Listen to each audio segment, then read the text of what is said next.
Hamir Gold and Diamond.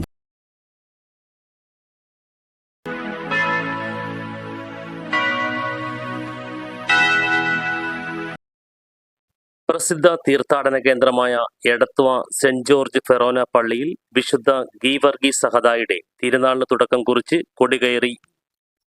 പതിനായിരങ്ങളെ സാക്ഷി നിർത്തി വികാരി ഫാദർ ഫിലിപ്പ് വൈക്കത്തുകാരൻ കൊടി ആശീർവദിച്ച് ഉയർത്തിയതോടെയാണ് പെരുന്നാൾ ആഘോഷങ്ങൾക്ക് തുടക്കം കുറിച്ചത്. രാവിലെ 5:45 പ്രധാന അൾത്താരയിൽ നടന്ന ദിവ്യബലിക്ക് ശേഷം പൊൻ വെള്ളിക്കുരിശുകളുടെയും മെഴുകുതിരികളുടെയും മുത്തുക്കുടകളുടെയും അകമ്പടിയോടെ വിശ്വാസ സാഗരത്തെ സാക്ഷിയാക്കിയായിരുന്നു ആശീർവദിച്ച കൊടി മുകളിലേക്ക് ഉയർന്നത്. പട്ടുനൂൽ കൊണ്ട് പിരിച്ചെടുത്ത കയറിൽ കൊടി മുകളിലേക്ക് ഉയർന്നതോടെ വിശുദ്ധ ഗീവർഗീസെ ഞങ്ങൾക്ക് വേണ്ടി അപേക്ഷിക്കണമേ എന്ന് തീക്ഷണമായ പ്രാർത്ഥനയുടെ നിറവിൽ എടത്വ പെരുന്നാളിന് തുടക്കമായി. പെരുന്നാളിൽ പങ്കെടുക്കുവാനായി തീർത്ഥാടകർ ഇന്നലെ മുതൽ തന്നെ പള്ളിയിൽ എത്തിയിരുന്നു. തമിഴ്നാട്ടിൽ നിന്നുള്ള തീർത്ഥാടകരാണ് ഏറെയും എത്തുന്നത്. പ്രധാന തിരുനാൾ മെയ് 7-നാണ്.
Very